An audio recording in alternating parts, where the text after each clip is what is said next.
the adaptation was a really joyful experience. I wrote it very quickly. I had real faith in Mark's novel. I wanted to be very loyal to the novel, and the only thing I knew two things in adapting it. I knew that the key to it was the relationship between Christopher and his teacher.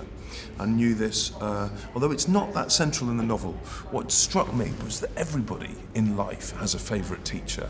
Even people who hated school, even people who found school a miserable experience, had one teacher who they loved more than others and thought got them in a way that other teachers didn't. And I knew if I could get that relationship right, then we could make an evening in the theatre that people would recognise themselves in. And I think that's one thing that happened. The other thing that I knew was that Marianne Elliott had to direct it, because she is I think she's a visionary director.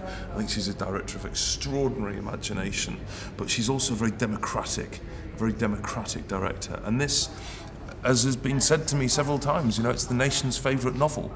This can't be a piece of theatre that alienates people. This has to be a piece of theatre that you can come to if you're 10 years old or if you're 90 years old. It needs to appeal to people who've got very high art taste in theatre, but also it's got to be a family night out. And I thought Marianne could release that really beautifully and really perfectly. And quite quickly we had the idea of working with Frantic Assembly, who are the nation's leading physical theatre practitioners, I think. And Scott Graham and Stephen Hoggart created something which is physically really extraordinary, I think. But everybody working on it, Finn Ross, the video designer, Paulie Constable, the lighting designer, Bunny Christie, who designed the extraordinary set, all of us were united in wanting to tell Christopher's story as honestly and properly as we could.